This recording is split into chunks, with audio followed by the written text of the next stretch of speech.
Hi. So in this video, we will cover implicit information questions.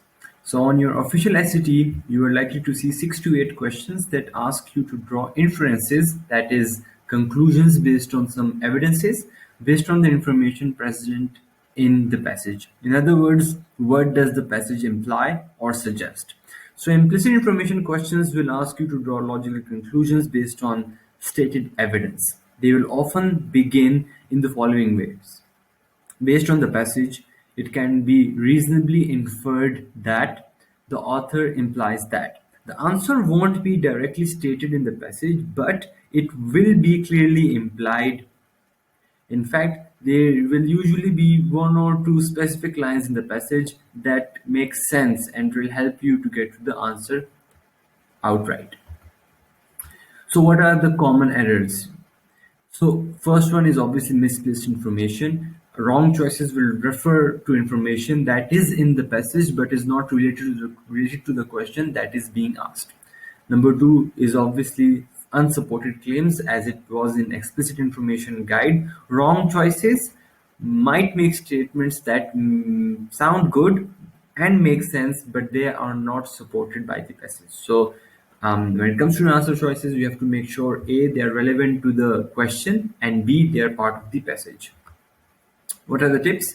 So make sure you make small leaps, right? So while implicit information questions require you to make inferences or conclusions, these inferences won't involve big leaps in reasoning. The answers to these questions will be very clearly implied in the passage. In other words, do not use your imagination. So this is really just another way of saying the same thing. The correct choice must have evidence to support it. If you're not sure whether an idea is implied, it probably isn't.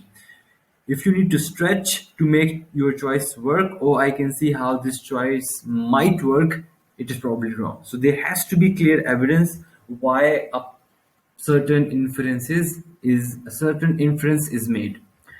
Okay, so the next step is obviously reprep. So whenever you get a question, rephrase it in your first cover the answer choices, rephrase it in your mind, take the rephrased question back to the passage, search for an answer, find an answer, and come back and see which one of the options matches with your answer.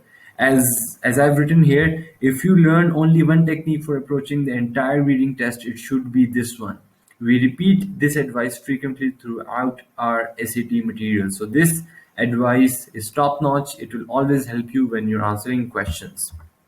The last one is that if we can't remember what exactly was said in the passage, look out for keywords in the question, then go into the passage and search for keywords, right? So if you've used the SQ3R technique where you have underlined or circled all the keywords, you would know where this particular keyword is, and then you can study that part of the passage and answer that question. So these were the top tips, and that was the guide for implicit information. In the next video, we will cover the next question guide.